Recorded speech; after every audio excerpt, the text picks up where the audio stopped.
USMNT wins 0-0. Taking it into the final round. We believe we will win against Iran to qualify. USA, USA, USA, USA. Oh man. I was trying to repeat some of the stuff I was overhearing from your Fox studio. Talking about Tyler Adams was the hero of the day. He had a good game, no doubt. I mean, great game from No, the guy. he had a very good Yeah, game. go ahead. What was No, that? no, just go ahead. Yeah. So they had a great game, yes. But from me, I think it was a disappointing game from England. Now, to people that have been following England's game, qualification, everything, maybe not so disappointing. Maybe that's what people have been saying. The When it expectation. comes to Southgate, yes, this is what you get, which is annoying, right? I just think it was a disappointing game from England. I think US played as they should because they needed the 3 points more than England did at this point. And I think I did my math already. Now, this puts England at 4, puts Iran in the second spot with 3 points, puts US 2 points in third, and puts Wales at 1 point, right? What does this mean for everybody going forward? Exactly. Okay, good. So, what does this mean for everybody going forward? England, I think, is guaranteed a win against Wales, I think. But again, it's Southgate. But I think they should be able to grind out the 3 points from the last game against Wales, and that will put them at 7 points, and they qualify. England will have to beat Iran. I don't know how easy that's going to be. They will score Iran with the way they play, definitely, because Iran is not going to sit back. And that, tactical. But there's one thing Iran has. They have one of the best manager in the world, Carlos Queiroz. And he would have studied this game. He would have looked at the clips over and over again. There's a way he's going to set up his team against US. And he might give the US a tough time. The last time they played in the World Cup, I think they lost to Iran. So they should remember that as well. So Iran is not coming to joke. They've seen a path to qualification. They want to grab it, and they will do everything else. Now, I saw some commentators talking about Iran beat a 10-man Wales. Well, they beat a 10-man Wales towards the end of the game, and they've been dominating, right? So whether they beat a 10-man Wales or not, go and face the 11-man Iran and see how easy it is for you to. So until Tuesday, I just think US, maybe they realize or they don't want to concede. They're in a tight position. They are walking a tightrope. Difficult than what they think. They are sitting at 2 points. A draw against Iran is an automatic exit for them because they will end up with 3 points. They have nothing but chase. They absolutely have to win that game, right? Benga, your thoughts? You think the USA can pull it off against Iran? It really depends. They play the same style that they play today. They can. And the reason I say that fundamental flaw in the Iranian defense, right, and back and go on the counter, they'll get 1 or 2 goals. And I think their defense today was solid, reasonable, right? Yeah. I wouldn't say how that would hold against an Iranian side, but just against the English side. I think their defense should be able to kind of, pull their weight against the back. If they choose to go all out and play, I think it could be the Iranian side are very mobile, they're agile, they have, good resources up front, right? So then in that case, it could be, a 50-50 chance for either side. Use the same strategy that they used against England today. I see them pulling it off. Why I think the US will struggle, and I think I talked about this when we analyzed the teams before the start of the World Cup, was the US don't have a striker, right? And I think teams know that, and they're essentially shutting Pulisic out of the game, right? Which was why I think Wales was able to make that run behind, because Wales wasn't given much attention. I haven't seen enough from Wright and again Josh Sargent to say those guys can step up to deliver goals at this stage when it matters. So that's my one fear for them going into the Iran game. And we've seen what Iran can do in this World Cup, right? Yes, they did beat a 10-man Wales, but again, you have to take those chances. And what that tells us is if a team gives them the opportunity, they are capable of taking chances. The goals they scored were quality goals. They weren't just scrappy goals that they managed to scrap in when Wales went down to 10 men, right? They were good finishes. So that's the one danger I see for the US going into that final round of games. They absolutely have to win anyways, because Iran just needs a draw to qualify, and that should be enough for them. That is, of course, assuming and believing that England will do enough to pull through against Wales, which I think I mean, even if England drew the last game, they would qualify because that puts them at 5. Right, that's what I'm saying. So that's assuming Wales don't go ahead and win that game, because then it makes it tricky. Yeah, it could be very tricky. So what would at this Wales point anyone can still qualify? I mean, you're right. So Wales will be thinking, let's win the game and let's win with more games in case it even comes down to goal difference. So Wales is going at England, right? Which is possible, to be honest. That's very, very possible, right? And that gets Wales to 4 points. But exactly. So here is the point. Where is the quality from Wales? And that's the point. That's the question. I don't see that quality. They've been carried by one man, and that's Bill. Mm-hmm. So I haven't even seen Bill do anything. Sorry, go ahead. I don't think it's a question of tactics. All right. Okay. And good. I can tell you that it would go into that last game, which would be a fundamental error, which sitting back. And if the Welsh side, who do you think may sit back in the game? England? Look, he had Foden on the bench. For what reason? Yeah. This is a safer last match. Why would you bench Foden that can create chances? You didn't even give him like 5 minutes to see if he could make a difference. So today, I foresee him doing like a 5 at the back. In that, because he knows that if he has a draw, it qualifies. Yeah, that could be a fatal error. I think Foden would totally have unlocked the game for England in the second half, especially when I think he made good changes. I think he made practical changes that were good enough to give them some more momentum without sacrificing the defensive side, which is what he likes. So he brought on Henderson and Grealish, which I think gave them some more dynamism. But I really think if Foden had come on for Mount, we would have seen them able to unlock some spacing behind the defense, right? But yeah, I wouldn't have started Grealish. Grealish was like a -1 to that. Like he was getting the ball and going back. That's not what he was supposed to be doing. Yeah, you're supposed to take attract other players to you, but so the US made a very good change. Within, 5 minutes of Grealish coming on, Dest came off, which we know Dest is not very good defensively, right? Because Grealish was driving at Dest when he came on, and within a few minutes, he brought on more. And I think I told Biodo after the very first time Grealish got the ball, more pretty much rammed into him to let him know, hey, things have changed here.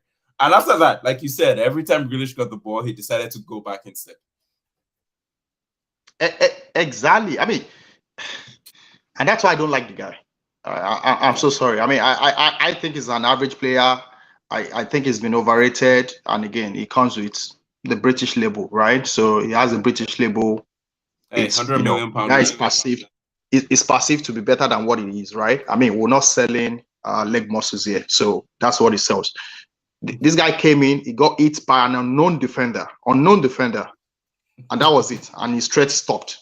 I mean, what kind of an attacker is that, right?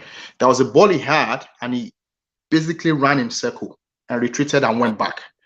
So, again, I think I see a reason for Mount, but again, it just shows who Southgate is, how his mind operates. He's a defensive-minded coach. He's very conservative. He cares about not conceding and attacking. He doesn't take a risk, right? He doesn't take any risk. Maybe he was thinking that Foden, yes, he could open up, but I'm going to be open myself because Foden will open up my entire team to threats. Whereas if I had Mason Mount, if he loses the ball, he can track. But I didn't see Mason Mount doing any of that today, which is typically what he would do, give you that defensive ability, coverage, help you, support your defense and all that, run anywhere. Maybe it feels like Foden will not do that. I don't know. But everybody that watched that game knew that you had players that could unlock the game and you didn't bring them on. Now it was like, why are you guys bothering? It's just second game. We're fine. We're going to qualify. I think it's going to be the worst game to watch. If they played Wales, they sat back and Wales played and they sat back. I just think it's going to be the worst game to watch for anybody. And I'm not going to watch that kind of a game. I'd rather switch my channel because imagine England sitting back and Wales sitting back. Now, what is happening? We're playing from post to post. Is that what we are going to get from this game?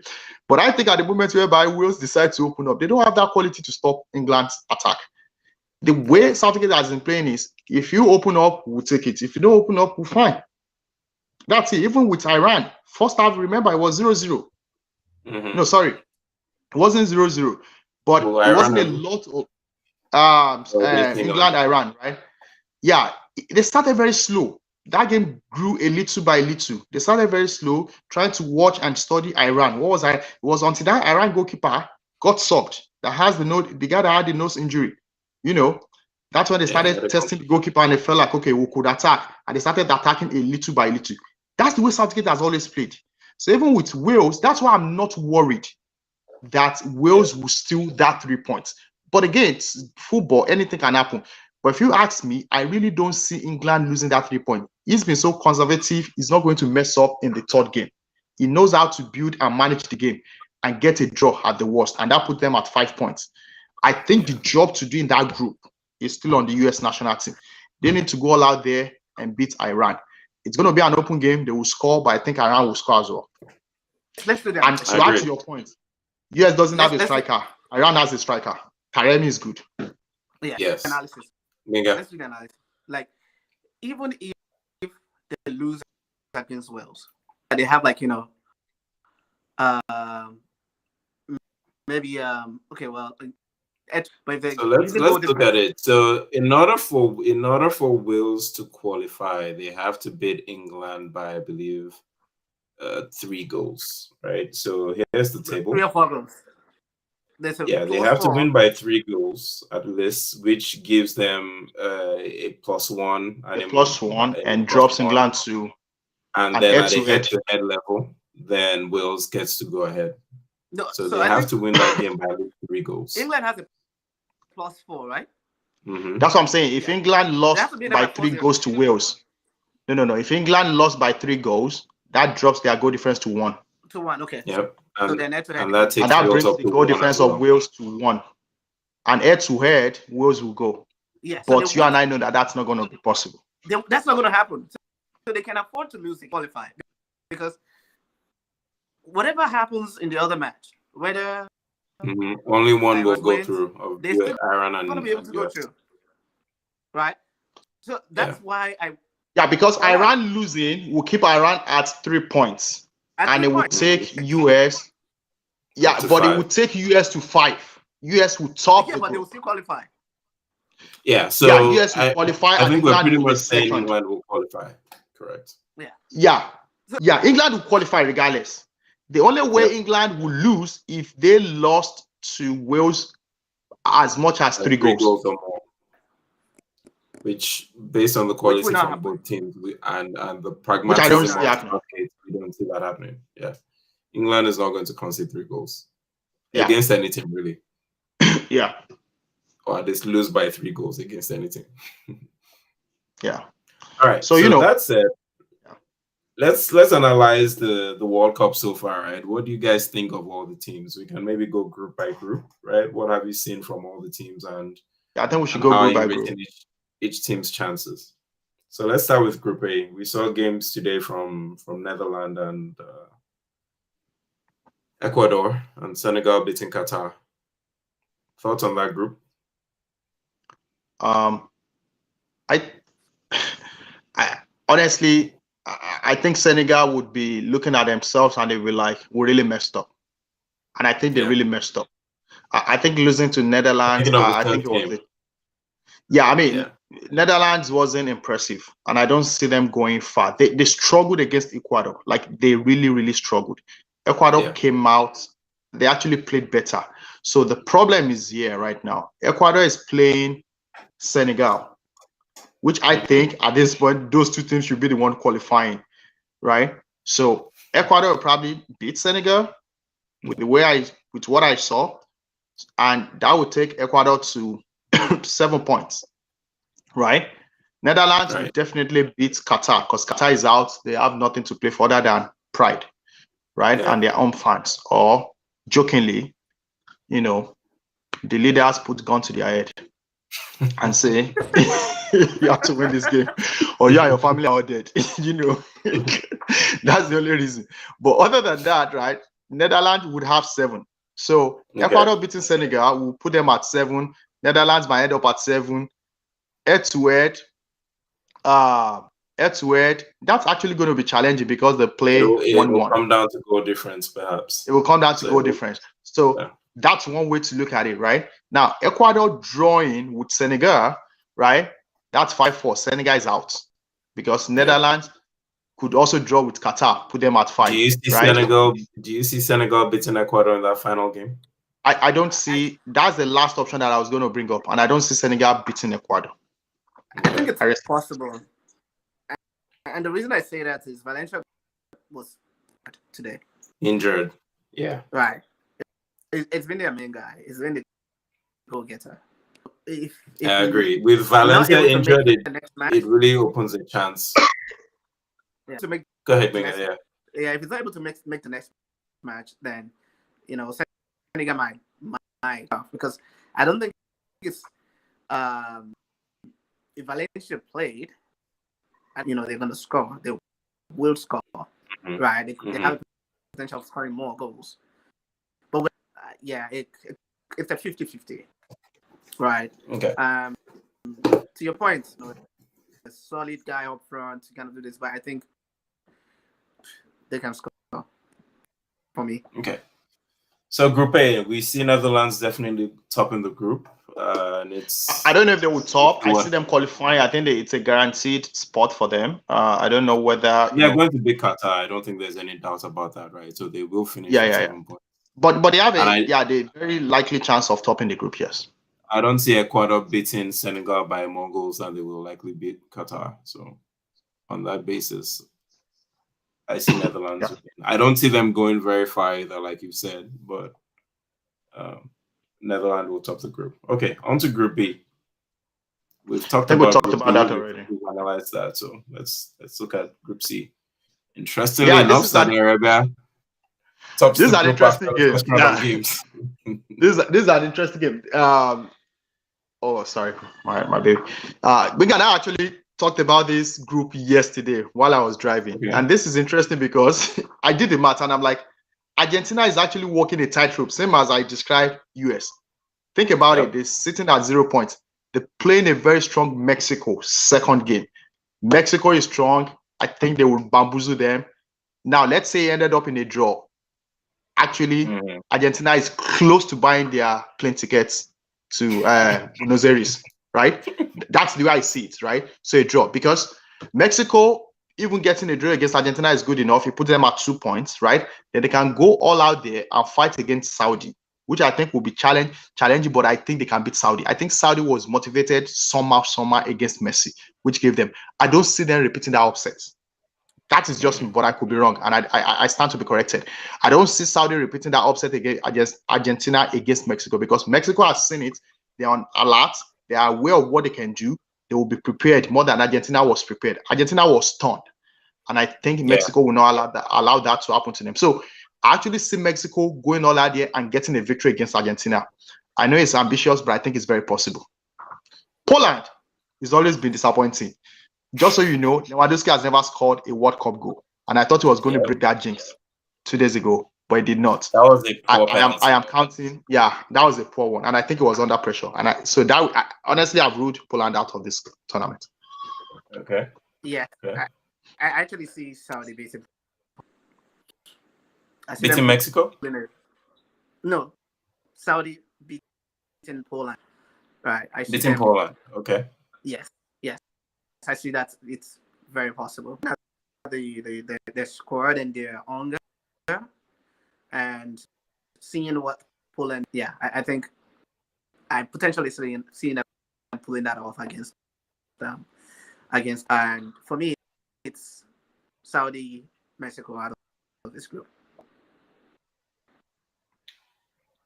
So Saudi and Mexico going through. Okay. Yeah, I personally don't have any opinions yet on this group. I was surprised by the Saudi Arabia win. I wasn't surprised that Argentina didn't win, especially after seeing the first half. But I was surprised that Saudi was able to actually pull the win off. And we've seen it from Argentina at the World Cup. They have a tendency to be disappointing, which is unfortunate considering all the talent that they have. But they never seem to be able to pull it together at the tournaments. CONMEBOL was the last CONMEBOL win was the exception. But we're back at the new World Cup again, so let's see what they have to offer. All right, Group D. Oh man, interestingly, one of the other exciting group. Of course, I don't see France taking their foot off the pedal. I think they are very confident, very dynamic team. To be honest, it's so funny that out of the entire World Cup teams, there are two teams that I look at and I feel like they have been preparing and they continue to prepare. The way they play, the way they, play friendly games, get ready for World Cup and all these things. It's France and Brazil. Yeah, right? I agree. And it's showing off, right? You can see the work paying off. Now, the other difference is that these are the other two teams that you see their individual players in all the leagues all over the world playing at the top level and fit. These guys are fit. So, they have no shortages. Benzema was out. The coach decided not to replace him. He basically just called up another hero, sleeping giant, saying, man, wake up, man, an opportunity. He doesn't have to do a lot. Because you look at the back, you look at the other 10 players, he doesn't really have to do a lot, right? He just needs to be at the right place at the right time to score the goals. So I think France is in a good spot. Yeah. And I think they're in a good spot. They have a coach that has been working with them for years, right? So he knows the position. He knows how to fit players. He's good at this. He's won the World Cup himself. He's been a part of that 1998 team. I personally want a repeat of France 1998, and I've been saying it and I keep saying it. I want Brazil, France to repeat that final for me, and I want Brazil to win it at this time. So I say France winning their next game and confirming their spot. Denmark has been good. They've been okay. I mean, it was a draw against Tunisia, but I think the next game is again what's it called? France and Denmark, if I'm correct, right? Yes, I see France beating anybody. Yeah, I see France beating anybody in this group. That's just it for me. I think they're going to end up with 9 points. Now, I agree. What Tunisia does against France will determine what happens. But I think they need to go all out there first and beat Australia. Then see maybe they can seal a draw. But I don't see that. I see France taking all 9 points. I think everybody's going to get a beating from France. So at the end of the day, I go back to my bracket. I think it's still France and Denmark. Okay. Benga, any different opinion on this group? So I actually think it depends on what to do. Right. If they can win by against Australia, I see Tunisia having a chance to go through here. It's still Denmark, France. It depends on. I don't think there's an opportunity for them to see what their defense can hold. If they collapse, I don't see them going through. So it's still and France for sure they're going to get the ambition. Denmark, I don't know. It really depends on whatever each one of them pulls against them. Okay, so Australia at the bottom of the group, it sounds like, and France coming through. I'm going to talk about France real quick, right? Something that I noticed. France, they've been solid, and I was really impressed watching them play against Australia. They changed their system from the approach they had 4 years ago, even though it's pretty much the same lineup. The one difference that I noticed was Griezmann and Giroud played in tandem more at the last World Cup, where it was Giroud having the knockdowns for Griezmann, and Griezmann was the one more getting on the end of those finishes along with Mbappe. The difference I've noticed now is Griezmann is playing more as a 10. In that game against Australia, he was pretty much everywhere, linking everybody up, and then just playing everyone in to have chances to finish, right? I mean, the system changed, but it was working perfectly. It was beautiful. They were so dynamic. Yeah. I think they outperformed what I was expecting, because I thought there would be some deficiency, but Tchouaméni and Rabiot seem to have stepped up beautifully in midfield, with Kante and Pogba being absent. I'll still say this, and I think I told you when we're looking at that crop of midfielders for France, right? And we're like, okay, who would you pick? I picked Rabiot. I said, obviously, Deschamps is another guy. He goes for experience sometimes, even though and you could see Camavinga is sitting on the bench. Rabiot is a bit slower. He's good enough for the group stage. When they start playing the knockout stages, France will not have it easy, because I just don't think his age and his being slower right now would help. I mean, just think about that versus what Kante or Pogba will be doing. But you don't have them. You have Rabiot. And I think that's the gap that the opponent should try to. You're still picking them to get to the final, though. I'm still picking them because look at the other teams. If again, I don't, unless you want to bring up the brackets, the part is against Portugal. Portugal was weak. Against Ghana, they struggled. Yeah. Thank God I didn't change my bracket. I was going to go change my bracket when Benzema got that injury to Portugal. Thank God I didn't do that. Rabiot is good enough to beat Portugal or beat England, right? I think it's going to be England at France at Portugal at some point. In the quarterfinals, right? So either England or Portugal, France is going to beat either one of them. But again, it's soccer; anything can happen. But that's me on paper, right? Now that midfield against Brazil in the final, it's not going to happen, because it's going to be quicker players playing and loading Rabiot. Rabiot is going to have to suffer, right? Tchouaméni is good. He has long legs, but he's a young guy. Yeah. He's not going to be able to do his job at the same time, help out the defense and help out Rabiot. I just don't see that, but it's going to be an exciting game to watch. Again, this is World Cup, this national team. Rabiot might just give us a different style. Or we switch it all over again. Just have Camavinga, Rabiot, and Tchouaméni, and just play Mbappe, Dembele, and Griezmann, and let's drop Giroud, right? That's a possibility, but we'll see. Okay, Group E. Benga, your thoughts? Spain has probably scored more goals than top teams will score this World Cup. Spain. Yeah, I see them getting to the semi-finals, if possible. Man, I don't like that team when when they play. It's fantastic. Germany, I don't know. I don't out of this group. I expected a lot more from them, but yeah, Japan beating Germany for me was like, threw everything off for me in this group. I said easily Germany, but now I don't know. What do you think was Germany's problem in that game? I think they underrated their opponent. Right, they didn't show up. Okay. They felt like they could easily, get at least one goal, put too much stress. They want to rest for the next game and things like that. I think that's really fine. So it was just a matter of not putting in the effort. Yeah. I don't think it's because they don't have the bench. I think they didn't just show up.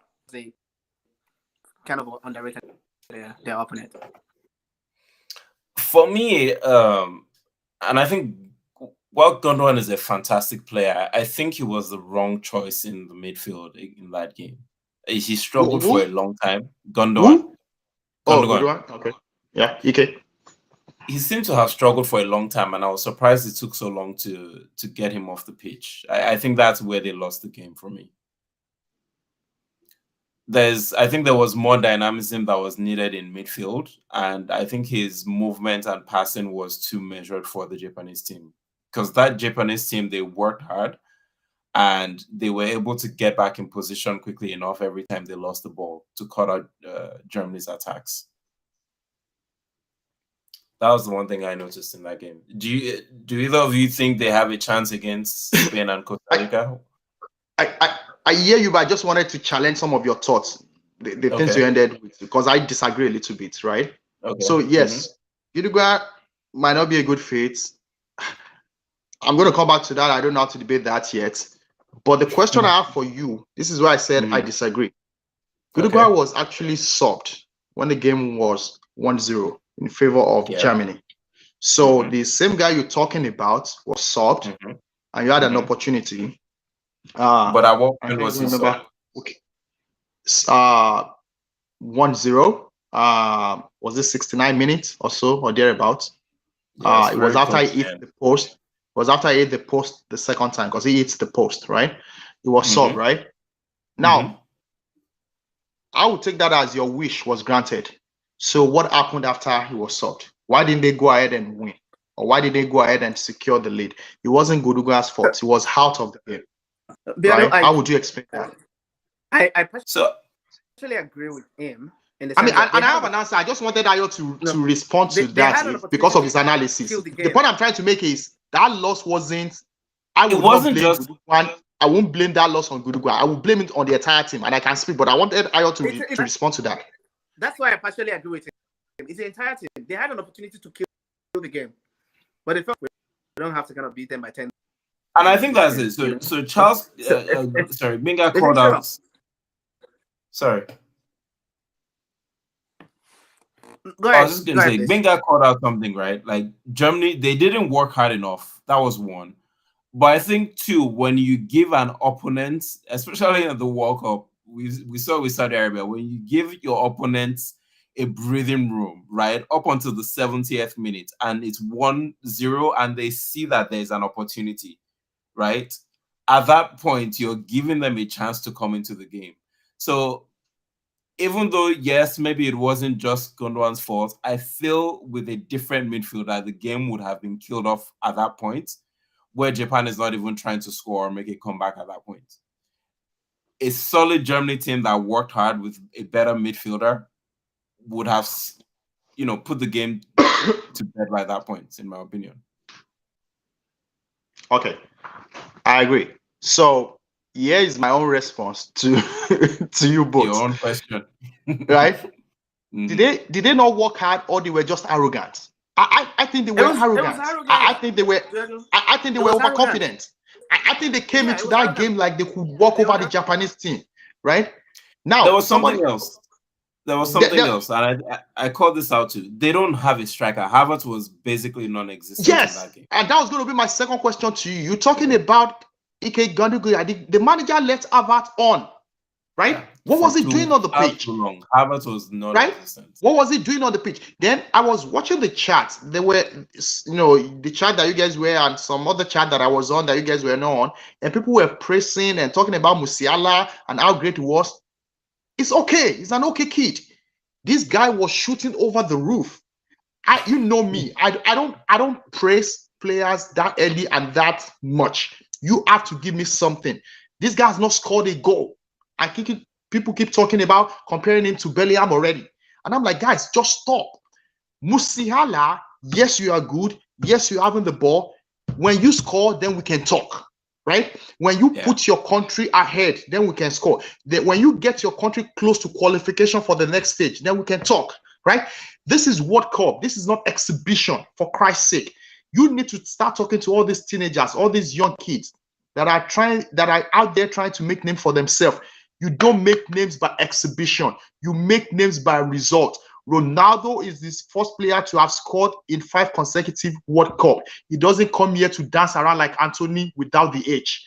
That is the kind of player I want to see. I am not looking for exhibition players. You understand what I'm saying? He was dancing around. Havertz was useless. And the manager was sitting down there confidently. I think it was arrogance. And I think they got what they deserved. Now, there was a strategy about the Japanese team. Whether it was coincidental or it was well planned, I don't know. Somebody needs to figure that out. Did they actually do what people are talking about, which is put out a weaker team to begin with, soak the pressure, then begin to introduce your stronger players to say, okay, second half is actually our strategy. Let us absorb as much as we can. Our own Tomiyasu was sitting, but I thought because he wasn't fit because of injury, that was why he didn't start. Then he introduced Asamo. Then he introduced Minamino. Started bringing these boys that had a little bit of European experience, even though none of them play in the Bundesliga. But that is a strategy that I have never seen a coach take upon. And that was really, really fantastic and surprising to me to see, okay, I'm going to start with my weaker team, at least with that experience. Let them just soak in the pressure. Let them get the overload from this opponent. And second half, we begin to play with fire because their second half was completely different from what they played in the first half. Yeah, they attack and they play with confidence. And German team should be the one with energy and strength to play 100 minutes. Rather, it was the opposite. So I think it was arrogance. It was the lack of striker that we talked about. But please and please and please, do you really need a striker to beat Japan? I'm not disrespecting Japan, but do you really need a striker to beat Japan if you have everybody that was okay? You have Leroy Sané, you have Gnabry. Gnabry was there playing without any threats. To me, I'm like, what is going on in the midfield? You have Joshua Kimmich playing like he's the best midfielder in the world. By the way. I think Sané got injured. I think Sané is out at Sané wasn't. Yeah, Sané wasn't featured. Yeah, so Sané is out. You have Gnabry, you have Joshua Kimmich, right? You have players that have been tested, and yet you deliver that kind of, performance. I don't know what to make of it. And when he was making sub, it was Goretzka that I think actually came in for Godwin. So tell me, what are we trying to do here? I blame the coach, I blame the entire team, to be honest. And if you go back to the table, which I think is the question that we actually need to address, I think Germany is out.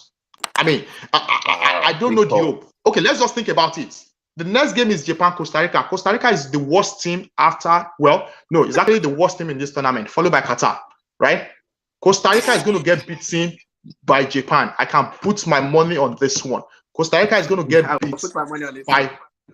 Yeah. Now, so what does that mean for us, right? That's a 6 point right there. That means Japan is qualified.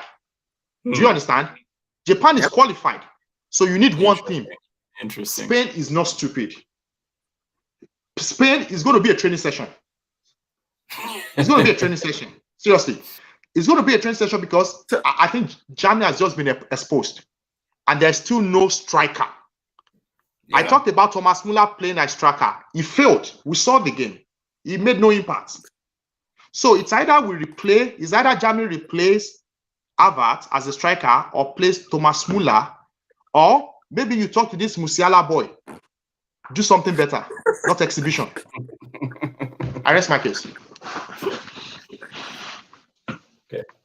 Yeah, I think I said it after Japan won that game, right? That basically broke my bracket because I had Spain and Germany coming out of it. It did too. Argentina coming out of the other group, by the way.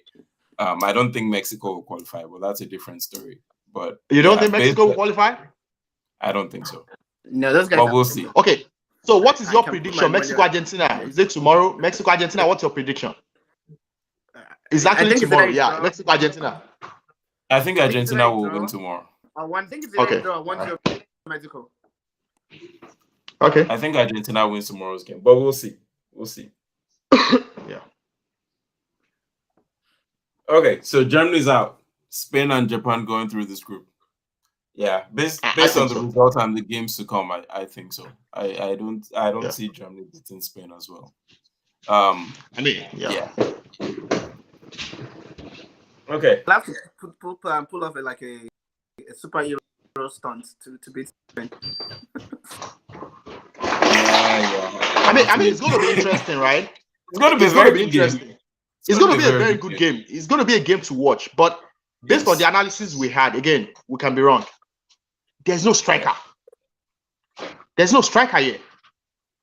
And when you are coming from a loss to a Japanese team and playing against Spain, you just need to tell me how you're going to get set up. You know. Okay, let's look at Group F. Belgium managed to scrape through. They have their 3 points. I think they were very lucky to scrape that 1-0 win against Canada. Alfonso Davies had a poor penalty in that game. He should absolutely have put away. But they're at the top. They got the results, which is all that matters at this stage. What do we see for the rest of the team, the group? Croatia, Morocco, Canada. I think this is an unpredictable group for me. Okay. Canada have been able to kind of at least pull off surprise. Costa Rica, Belgium wasn't fantastic, so I see putting up a fight against them or any other team on this on this table. So for me, it's still an open group for me. So Belgium plays Morocco next. They play on Sunday. Do you see Morocco getting points, or do we see Belgium pretty much securing that passage with 6 points on Sunday? They were not fantastic. I think it's right. Morocco can win that game, and it's a 50-50 for me. Okay. It's still an open group. Better. Other than Belgium, I see this group getting I think it's still open, and I'll say why it's still open. And I'm going to wait till Sunday, right? Now, It's going to open up if Croatia fails to finish the job on Canada. I'm not saying finish the job for themselves. If they fail to finish the job on Canada on Sunday, then it opens the group. I don't know how you guys feel, but I am so disappointed in that Canadian team. Not that they are not good, but I'm just I don't like teams that don't take chances. I don't like it. I don't like when you come here and start showing off, and we know you can play. That's why you are here. So you're already here. So do what it takes to get 3 points and move on to the next. Tell me why they will not win against Belgium. That's not the game you lose. They were wasteful, but I think let's cut them some slack. Last time in the World Cup, in how many years? 36+ years now. Long time. I think they were very, very anxious. It was anxiety that made them not kind of, at least they were the better side. When you kind of do head-to-head, they're going to mature. Which is interesting against the star-studded Belgium team that Canada was able to have the upper hand for majority of that game. I see them having a lot of potential. I don't think they will repeat that. I think it was number 2 team in the world, and the Canadian team didn't think they stood a chance to pull up their own. I think it was just unfortunate that they lost that game.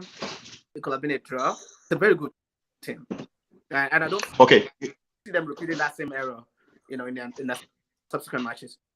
They play Croatia next, though. Exactly. So I agree with you, right? So let me help you by summarizing your first point by saying yes. You understand? I should call them a slack. Yes, let's call them a slack. Let them take that experience. Let them take it home. Let them exit the group. Kindly. It's fine. It's okay. When they go back, let them go and watch the play. Let them learn from their mistake. That is how you grow, right? So that they know that when you come to World Cup the next time, it doesn't matter whether it's your first appearance or your second appearance, right? It is the World Cup. Not many countries made it, right?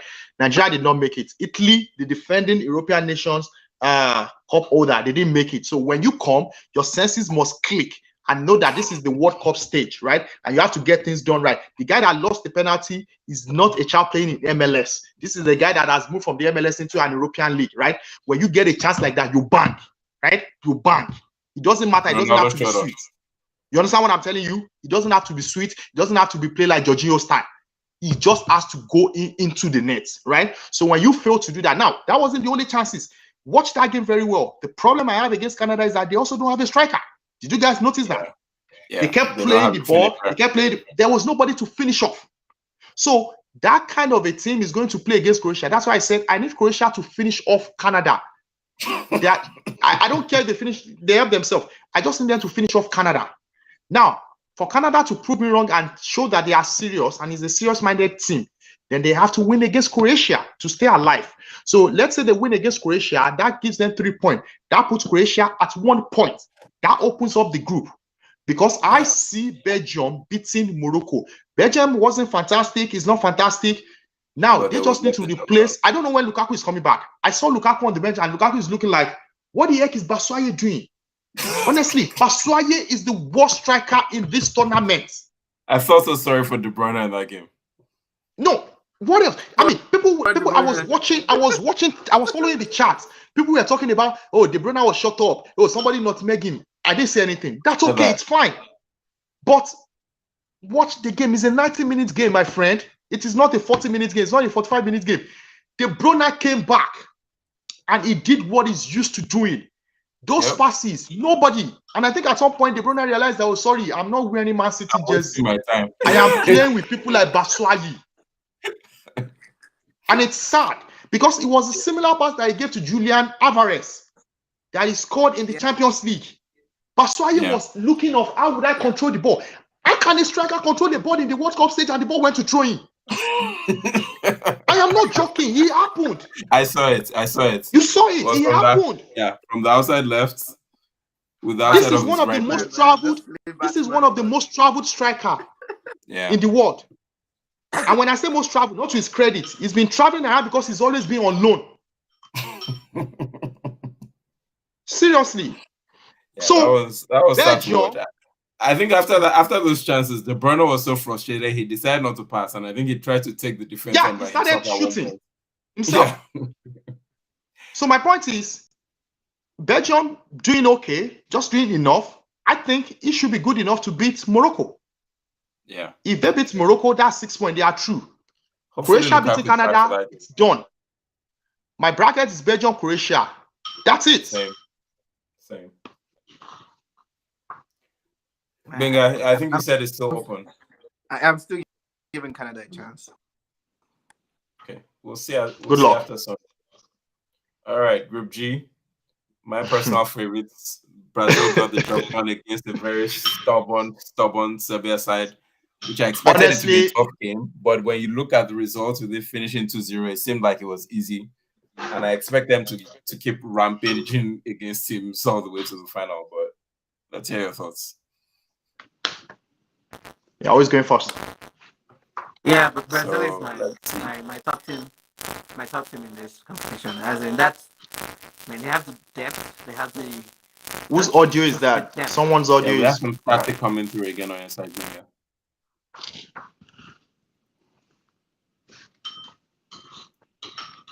So Brazil plays Switzerland next in this group. Switzerland managed to get that win against Cameroon. It was a very tight win. Serbia, I believe, will beat Cameroon in the next game. Serbia has a very strong team. I actually picked Serbia to come out of this group with Brazil. They have Mitrovic and Kalinic up front, and they have some very fantastic players everywhere, really. The likes of Milinkovic-Savic, midfield, forgetting some of the other names, but I expect Cameroon to finish bottom of this group and Brazil to get the job done against Switzerland on Monday. Yeah, I agree. I think there's some static coming through on your side. Yeah. You're still having the background noise coming. Maybe it's your gas or something, right? So yes. So again, I think my bracket is already messed up. I picked Cameroon. I should have known better. Next time, I think it was a law for being a West African, which is fine. But yeah, so disappointing because I was judging Switzerland. Again, they were still not fantastic, but I was judging them based on the last European Nations Cup. But they did the job. They had the job. They got the job done against Cameroon, which actually gives them an edge. Now, I was surprised to see Serbia. I never rated them. And with what I saw, I think Serbia has a chance because maybe they will be the one to earn the least beaten from Brazil. Maybe, right? 2-0 was good, right? But there's a twist to it. Neymar is out. Okay. So Neymar is out. Okay. Yes. That gives Ite some selection issue. But I don't think you should worry because I think anybody can fit into that role. The person doesn't have to play like Neymar, right? You just have to get the ball to the right places, hold on to the ball, and get the job done. So I'm still not worried. Now against Switzerland, I think they will win, and I don't think it will be as tough as Zambia. And I'll tell you why. Those Zambia guys are very tall, and if Brazil really fought against them and did well against those tall guys, because they were just flying and contesting and winning all the tall balls, right? Their defensive shape was good.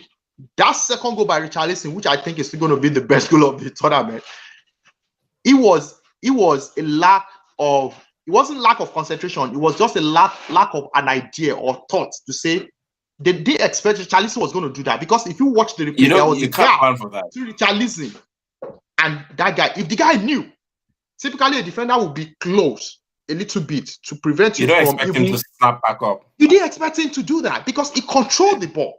So when a player controls the ball like that in the box, you were like, okay, hold on. Was it for him to turn and figure out what he's trying to do? So they tried to give him a little space, not knowing that he was going to do that magic. So that was the only gap I saw against those guys. Other than that, those guys stood tall.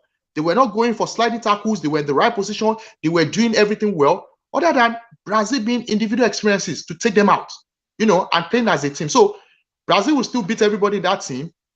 I think it's going to end up being Brazil and Serbia. But now my bracket is messed up, but I think Serbia has a good team. If they put up such performance against Switzerland and Cameroon, I think they will beat those two teams.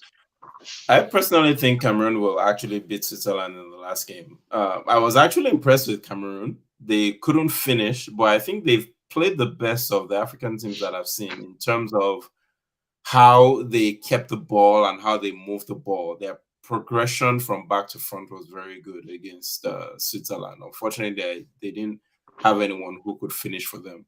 When they got to the final third, they seemed to be out of ideas. So I am expecting them to actually beat Switzerland in their last game, but I see both of them going out. Cool. So Brazil first, you think Serbia second, right? I think so. Yeah, that's what I think might happen too. Yeah. Good. Yep, I agree with that. Last group. The last group. Oh God. Cristiano Ronaldo's last World Cup.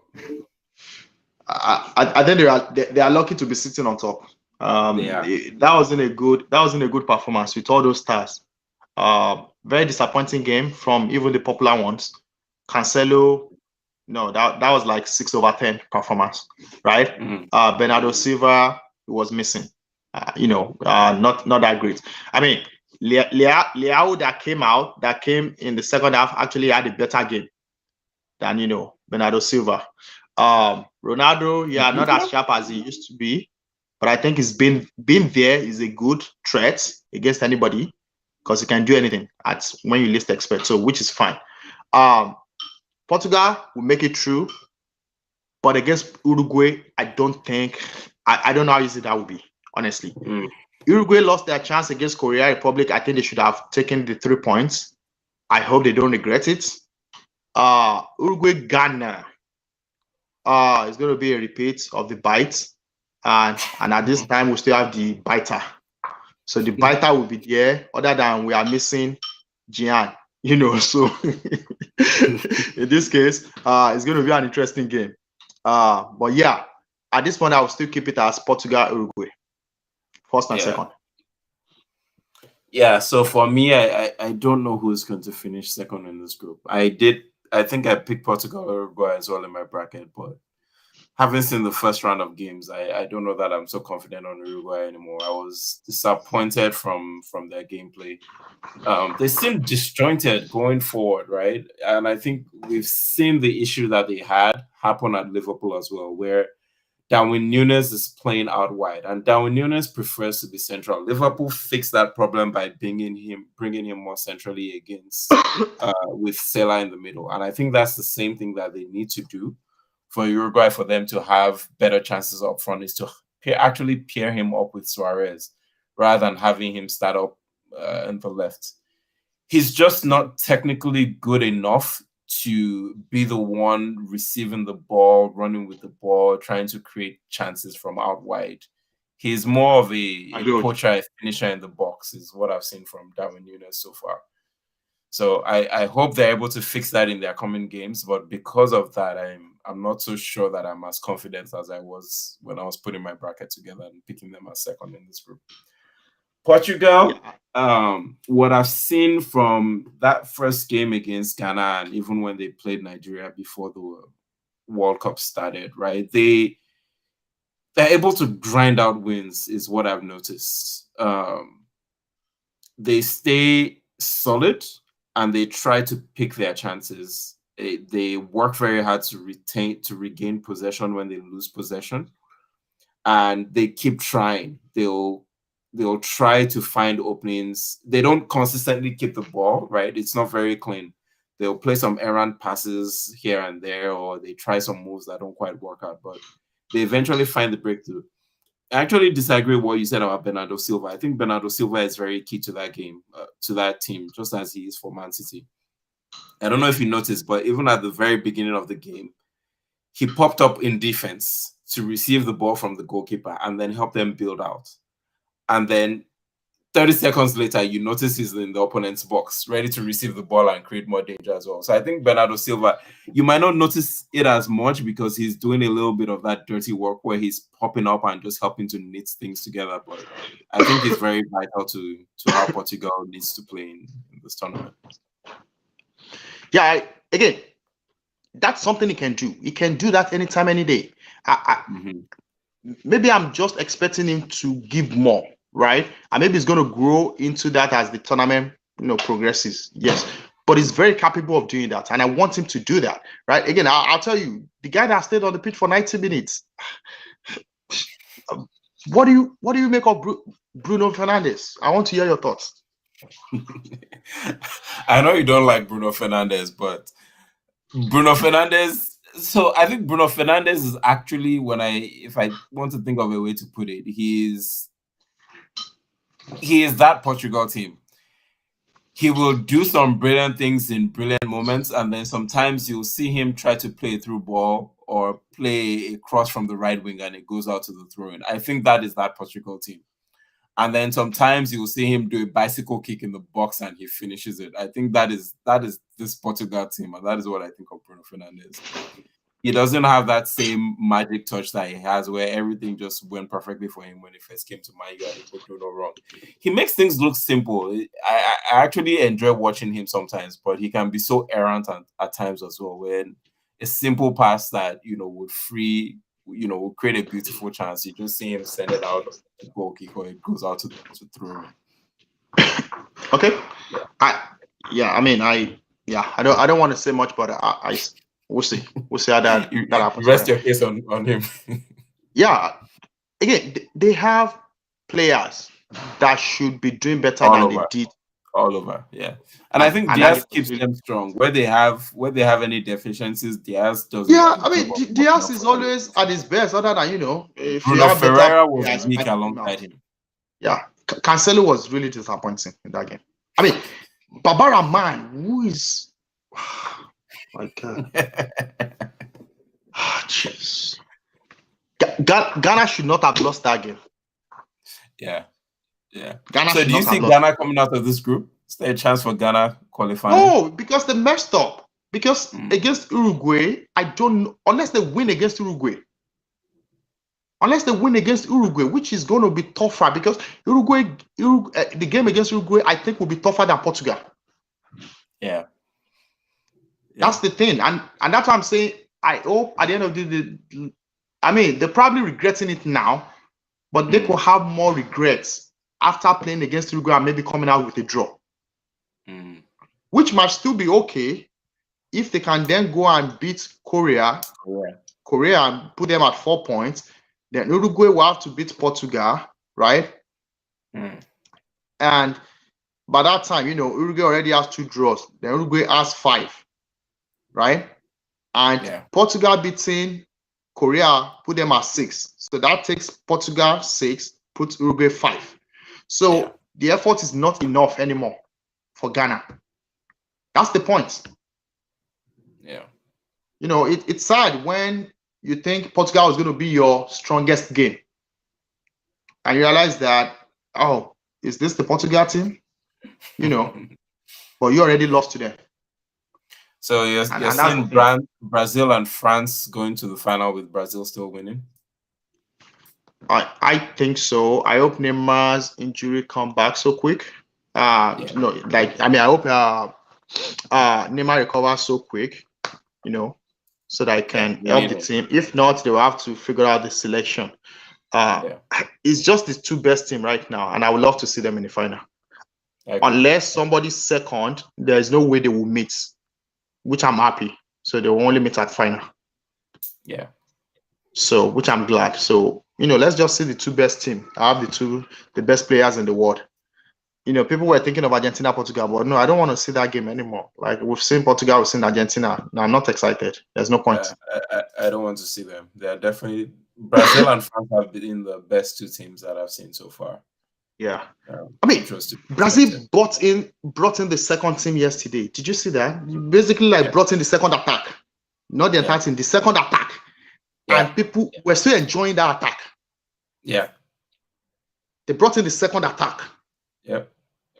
With Martinelli and we need to be afraid of this Brazilian team, man. Yeah. I mean, it's a complete squad. It's really a complete squad. Yeah. Maybe when next we'll link up, we'll talk about the I don't want to call them the unknown players, but the players that are, what's the right word? Yes. Yeah. The players to watch for the next decade that are going to come out of this World Cup. Yeah. And I think I saw some interesting players. Okay. Good. Cool. All right. All right, man. Yeah. Thanks. Bye. Talk later. Bye.